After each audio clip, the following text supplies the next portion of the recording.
Jadi kalau kita udah lama di Komite Ekonomi Nasional kan, dulu 5 tahun diskusi segala macam. Kita selalu bilang kalau teori mah kita udah katam tinggal prakteknya. Selama ini nggak ada yang berani praktekin, saya praktekin sekarang. Jadi desain kita seperti itu dan akan sustainable.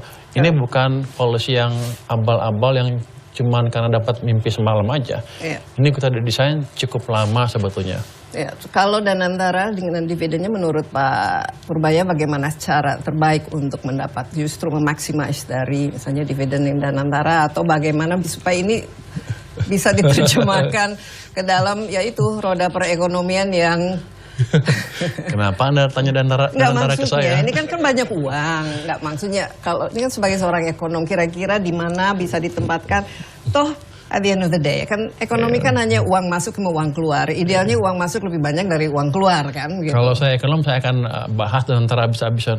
Kemudian saya Menteri Keuangan ya, coba ini nggak bisa kayaknya, ntar diadu-adu lagi. Ya, Danantara adalah supposed to be private entity kan, private sector entity. Ya biarkan bekerja dengan environmentnya dia, berpikir secara profesional, secara private. Artinya kalau ada masalah jangan minta negara gitu kira-kira, karena Anda didirikan untuk terpisah dengan negara. Dan uangnya cukup, setahun bisa dapat hampir 100 triliun tuh dari dividennya.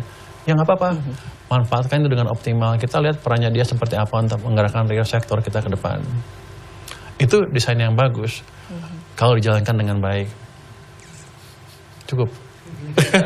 So far dijalankan, enggak, ini dari kacamata seorang ekonom yang jitu, master designer sekarang dijalankan dengan baik nggak arah kebijakannya? Dan kalau sekarang masih awal, too early to say, it's too early to say. Kenapa? Ini kan sama juga dengan pemerintahan yang baru kan masih menyesuaikan diri semuanya, orang juga masih diisi.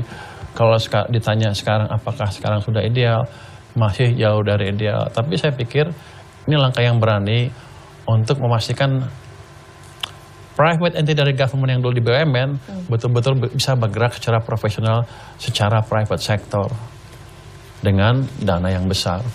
Itu saya pikir suatu yang baik asal dijalankan dengan baik ke depannya. Oke, maximizing APBN kita.